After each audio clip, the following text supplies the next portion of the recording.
Bonjour, dans un épisode précédent, nous avions vu comment obtenir, par rapport au fichier client anonyme base, obtenir donc deux formules de type géographique, une pour le département, qui est celle-ci, et une pour la région, qui est celle-ci.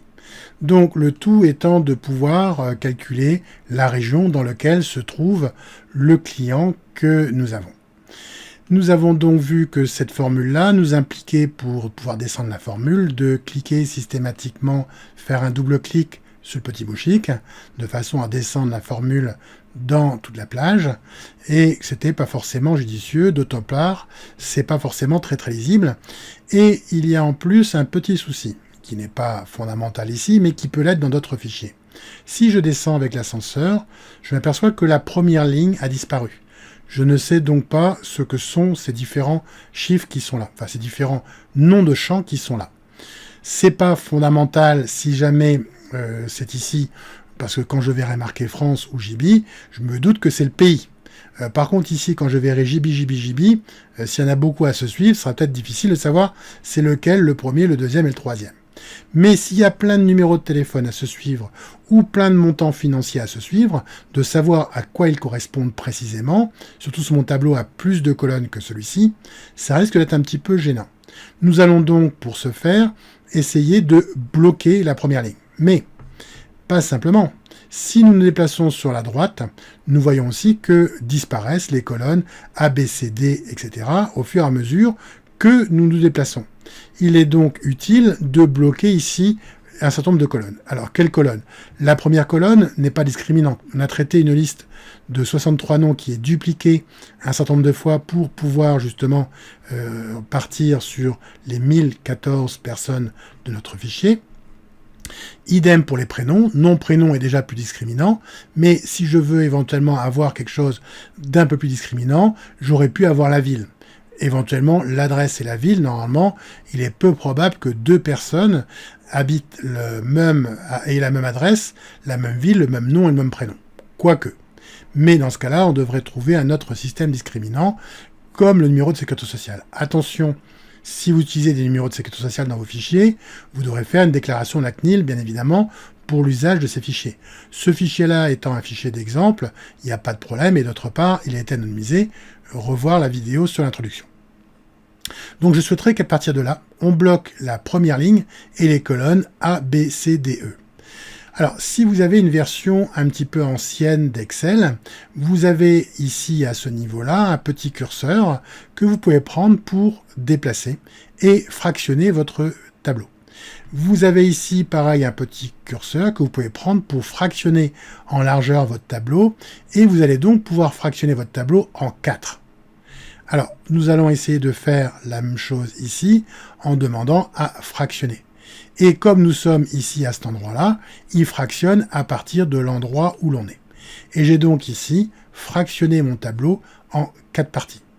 Alors, l'avantage de ces 4 parties, ça me permet de pouvoir me déplacer dans un sens ou dans l'autre sur un tableau, indépendamment l'un de l'autre, et donc éventuellement d'avoir, si je remonte un petit peu ici, d'avoir pourquoi pas des informations qui vont être un petit peu redondantes sur les différents tableaux. Hein. Tout dépendra de ce que j'ai ici. Je me retrouve avec 4 fois la même information. Alors, je peux demander bien sûr à enlever le fractionnement de mon tableau. Alors, cette partie-là me permet de comparer le haut et le bas, la droite et la gauche, bien évidemment. Ceci est utile aussi éventuellement dans Word, si jamais j'ai un petit écran comme ici, de façon à pouvoir comparer par exemple l'introduction et la conclusion dans un document, ou rechercher des informations quelque part pour pouvoir les implémenter à un autre endroit. Donc nous allons enlever cette partie fractionnée, nous repositionner comme on le souhaitait ici en F2, et demander ici, non plus à fractionner, mais à figer les volets. Je pourrais figer la première ligne, bien évidemment. Je pourrais figer la première colonne, mais moi, ce que je veux, c'est figer à partir de l'endroit où je suis. Donc, par rapport à cette cellule-là, bloquer tout ce qui est en haut et bloquer tout ce qui est à gauche. Je demande figer les volets. Je m'aperçois qu'ici, j'ai un trait un peu plus épais qui apparaît entre la ligne 1 et 2, et un peu plus épais aussi entre les colonnes E et F. Si maintenant je descends, je vois que la ligne 1 reste toujours présente, et si je vais à droite, même beaucoup plus à droite, je vois que les colonnes A, B, C, D, E restent toujours présentes par rapport à ça. Et que quand je reviens jusqu'à la colonne E, passage à F, où je remonte jusqu'à 1, passage à 2, mais en aucun cas, je ne verrai comme tout à l'heure quand j'ai fractionné mon tableau, apparaître 2 fois, voire 4 fois, la même information dans les 4 blocs de mon tableau. Donc ce système est relativement pratique pour pouvoir utiliser un fichier long et de façon à avoir un fichier avec beaucoup de colonnes. Donc ce format est relativement pratique pour utiliser avec un fichier long ou avec beaucoup de colonnes, voire les deux. Alors, je peux aussi demander à mettre un peu en forme mon tableau. On l'a déjà vu, donc on ne va pas forcément épiloguer de trop là-dessus. Je vais demander ici à mettre mon tableau en forme avec ce style-là. Et je vois ici qu'il me dit, ben, c'est mon tableau comporte des en-têtes. On va du début jusqu'à la fin. Hein.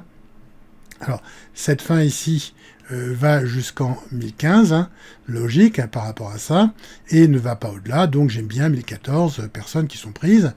Je valide que mon tableau comporte des en-têtes, ce qui est le cas ici, de façon à ce qu'on ait des champs. Je valide ça. Le CP n'est pas très lisible.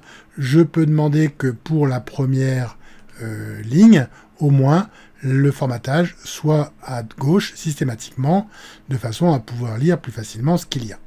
Donc je vois ici que j'ai mon tableau, je peux remonter, j'irai plus vite avec l'ascenseur, j'ai mon tableau qui est ici avec toutes les informations et qui me permet une lecture plus aisée dans la mesure où j'ai cette alternance de traits blancs et bleus qui me permet de lire une ligne beaucoup plus facilement. Donc voilà cette mise en forme effectuée.